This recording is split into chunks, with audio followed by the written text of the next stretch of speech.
Chapter 5, Mishnah 1. The next 5 chapters of the Tractate deal with the two laws of ovens and stoves. The typical oven in Mishnaic times was made of earthenware. It was in the shape of a large pot turned upside down, and it was wider at the bottom than the top. The oven had no floor. Instead, it was placed on the ground and sealed in its place with a layer of clay around the outside of the bottom. This served to preserve the heat of the oven. There was an opening on the side of the bottom for putting in the fuel, wood or charcoal, and lighting the fire, and another opening at the top for putting in the dough that was baked into bread. The entire oven was then coated with a thick layer of clay. This insulated the oven and enabled it to become very hot. The Mishnah begins by teaching how large an oven must be to be able to become tameh.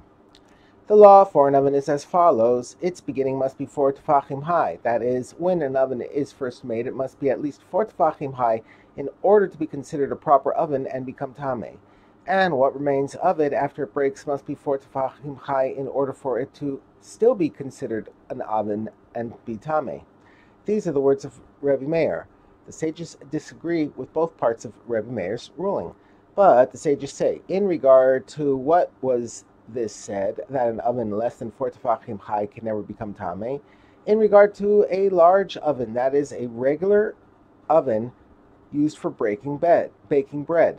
But in regard to a small oven, i.e. the kind used by little girls to play with, its beginning may be any amount. It does not need to be 4 tefachim high to be tameh. And the law for a large oven that broke is that what remains of it is tameh as long as a majority of the original oven remains intact, even if that is less than 4 tefachim. The Mishnah now defines the point at which a new oven becomes fit to be tameh.